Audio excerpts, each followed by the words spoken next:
லக்ஷ்மி கடாட்சம்னா முதல்ல அதனுடைய அர்த்தத்தை நீங்கள் புரிஞ்சுக்கணும். லக்ஷ்மி கடாட்சம், அட்சம் அப்படின்னா கண்ணுன்னு அர்த்தம். லக்ஷ்மி கடாட்சம்னா ஐஸ்வர்யங்கள் தருபவள் அப்படி அர்த்தம். இந்த சிலை செய்கிறவங்க இருக்காங்கல்ல, அவங்கள மாதிரி சாஸ்திரம் தெரிஞ்சவங்க யாருமே இருக்க மாட்டாங்க. யாருக்கு எப்படிப்பட்ட கண்கள் அமைக்கணும் அப்படின்னு அவங்களுக்கு தான் அந்த ரகசியம் தெரியும். நீங்கள் சொல்கிற மாதிரிலாம் கண் அமைக்க மாட்டாங்க, நீங்கள் சொல்கிற மாதிரியெல்லாம் சிலை அமைக்க மாட்டாங்க. அந்த சிலையினுடைய நீளம், உயரம், அகலம் எல்லாத்துக்கும் தெரிஞ்சு அந்த கண் இவ்வளவு தான் அளவு இருக்கணும், அந்த பார்வை இப்படித்தான் இருக்கணும். நீங்கள் புத்தருக்கு பார்த்தீங்கன்னா கண்கள் அரை நிலையில் மூடியபடி இருக்கும். தட்சிணாமூர்த்திக்கு பார்த்தீங்கன்னா இந்த மூக்கை பார்த்தா மாதிரியே இருக்கும்.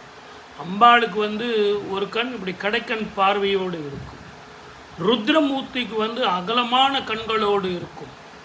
தியானத்தில் இருக்கும் யோகிகளுக்கும் ஞானிகளுக்கும் கண்கள் மேலே நோக்கி இருக்கும்.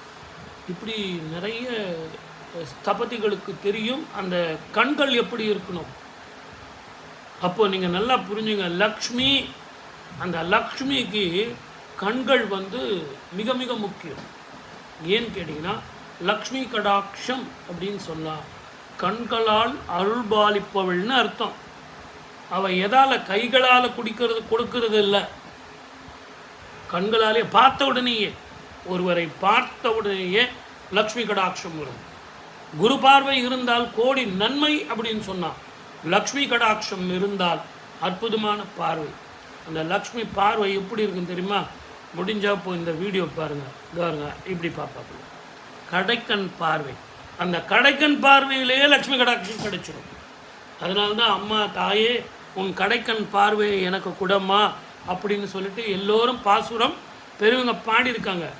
நேர்பார்வை பார்த்தால் அதனுடைய பலன் அதிகம்.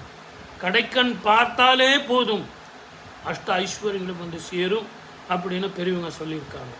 சிற்பிக்கு இதெல்லாம் தெரிஞ்சு தான் அந்தந்த மூர்த்தங்களுக்கு தகுந்த மாதிரி 13 விதமான அந்த கண் நேத்திர பாவங்கள்னு பேர்.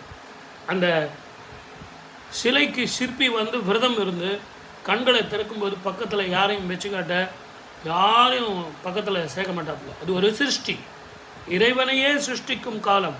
அவனே இறைவனாக அந்த 13 பாவங்களோடு அந்த பார்வையை கண்களை திறப்பார் அந்த சிலைக்கு. இது ஒரு பெரிய ரகசியம்.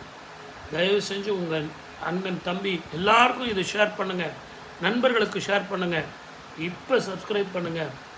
நிறைய நம்ம பேசுவோம். இனி வரும் காலங்களில் இது நான் நிறைய உங்களுக்கு தரப்போகிறேன். வாழ்க வளமுடன். All the best.